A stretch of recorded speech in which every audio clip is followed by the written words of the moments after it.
China is refusing to speak with President Trump about U.S. tariffs, and instead, they're making the trade conflict even more intense. One major move is their refusal to accept airplane deliveries from Boeing, a big hit to America's largest exporter.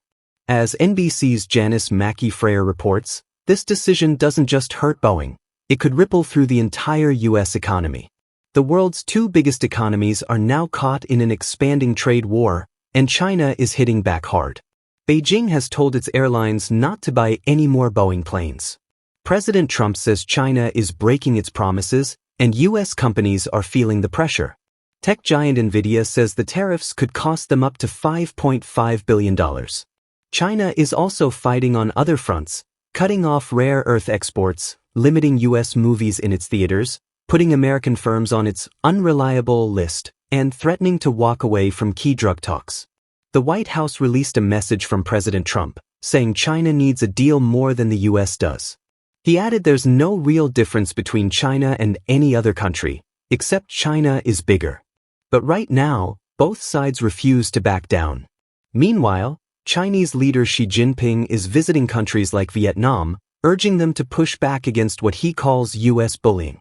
After U.S. Vice President J.D. Vance made a comment calling some Chinese people peasants, a Chinese diplomat fired back, saying, "Those peasants in the U.S. will soon be crying." Anger inside China is fueling a wave of nationalism. On social media, AI-generated memes are spreading quickly, showing Trump officials doing factory work. While the images might seem funny, the situation is serious.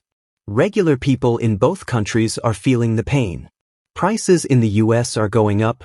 Everything from socks and toys to toothbrushes is affected. Most baby goods like strollers and car seats are made in China, so parents now have fewer choices and higher costs. A seller in Wuxi, China, says U.S. buyers have pulled back due to the tariffs, and business is slowing.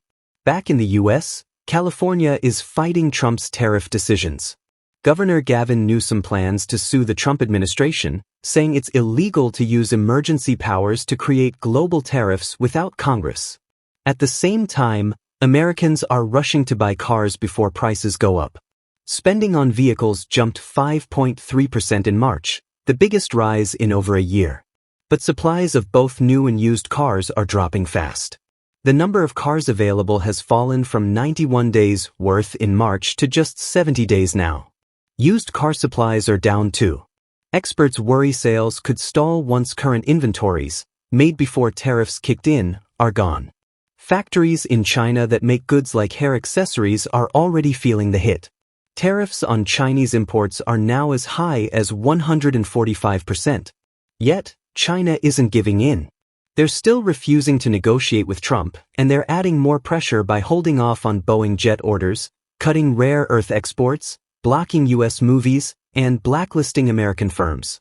Talks on fentanyl, a dangerous drug tied to the opioid crisis, are also at risk.